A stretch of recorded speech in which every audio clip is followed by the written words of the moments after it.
Hello and welcome back. We just finished up wrapping up the SOC Insights tab, and we are moving on to the Identity Insights tab. And I must apologize, I do nerd out on this section. Identity Insights is just really near and dear to my heart. Just with the 10-year SIM background, asking questions about identity can oftentimes be difficult. And so I just absolutely love this tab because of some of the easy insights it just immediately brings to you. So with that being said, Identity Insights tab. So really the purpose of this is just to elevate some just interesting aspects inside of your environment related to identity. So not only human users, but machine users, third-party vendors, things of that nature. So yeah, just a really easy way to go consume that type of information. So diving in here, the first thing that we're going to notice is just some different charts inside of here. So for example, human identity trends.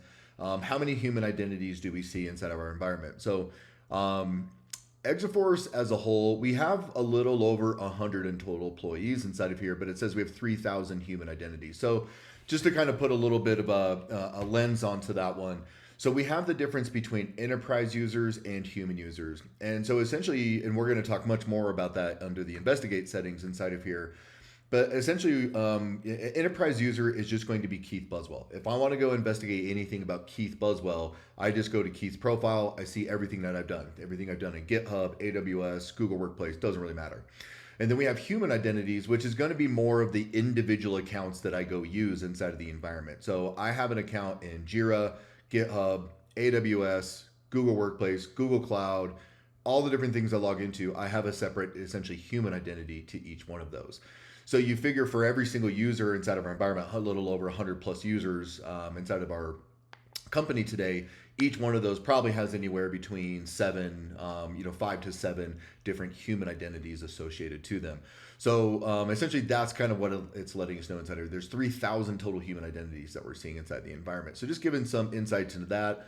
Human identities that don't have MFA, that could be a problem inside of there. We might want to have a kind of active discussion there around, hey, we want MFA wrapped around every single identity inside of our environment.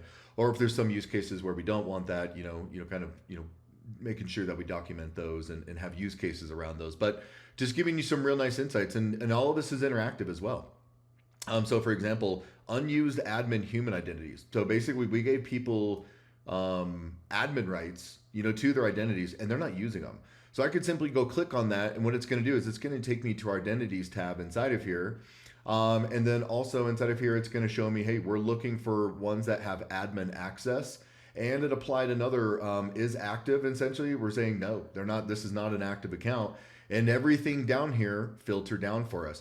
So this is a really good way, and we're going to go much more in depth inside the identity section inside of here. But you can see there's 63 human identities, but 7 total enterprise users that we can see that they have admin privileges inside of here, but they're not using them. And then I could, of course, go open this up and consume all that information about what they have access to, roles and permissions.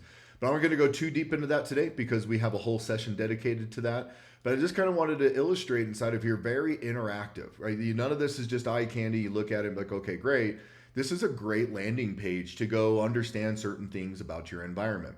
So as we start to scroll down, also separating out machine identities as well and being able to dive into those, which ones are overprivileged inside of here.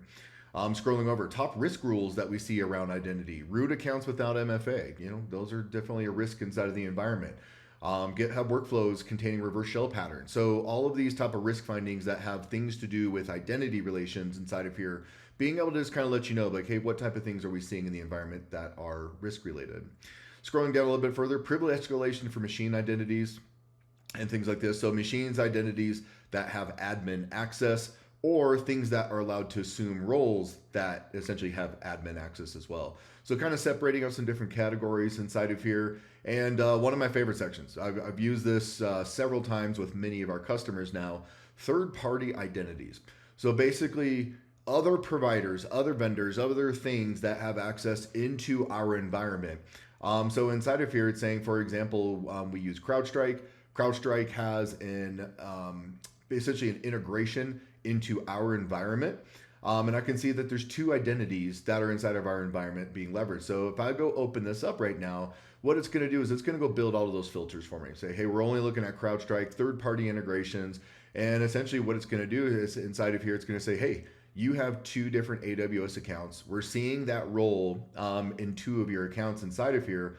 One of them, we've never seen it used before, and in this particular account. The other one, we've seen it used 6 hours ago. And as I go open this up, it's going to detail all of that information to me.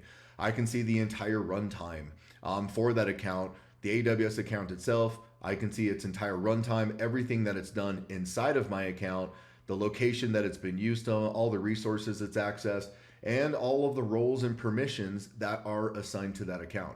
So once again, this isn't necessarily a video to go deep into the identities portion. However, just kind of really wanted to detail fantastic way to kind of dump in here and just really kind of stand an overview of identity inside of the environment. Where I've seen this one be used several times is actually just what I did, where it's like I can go take a look and say, hey, for example, maybe we did a POC with Qualys a year ago. However, for some reason, it still has access to our environment and we can see that it's not being used.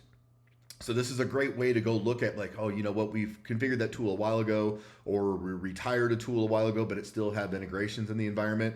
Fantastic way for us to kind of go build out these type of things, and you can go quickly identify, hey, is this being used? Where is it being used from? What is it accessing? And detail those type of informations. Scrolling down a little bit further on this chart, we can go, what are the top used apps but in the environment inside of here. Recently, apps that are accessed inside of the environment as well. And I really like this one.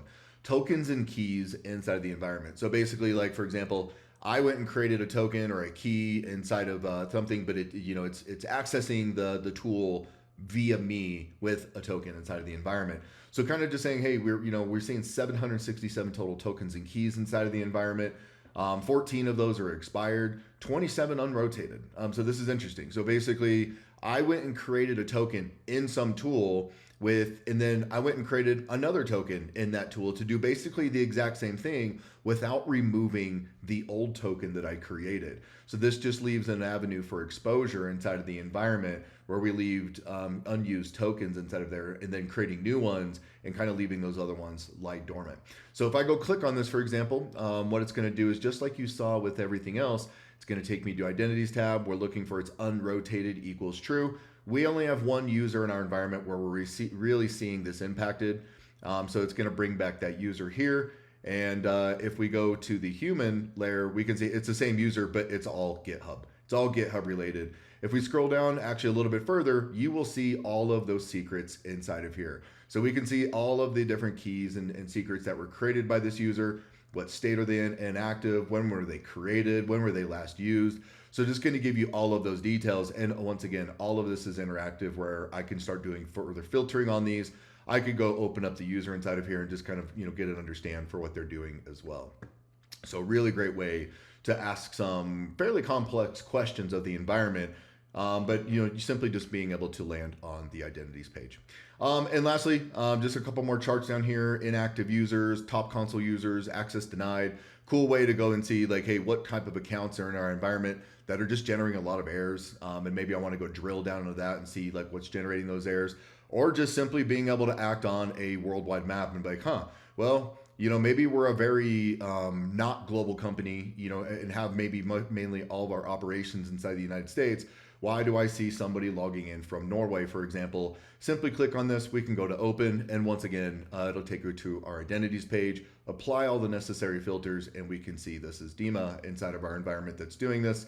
Reports to Peter, enterprise user. Yeah, this is all normal for this user because we are a global company and have locations just about everywhere.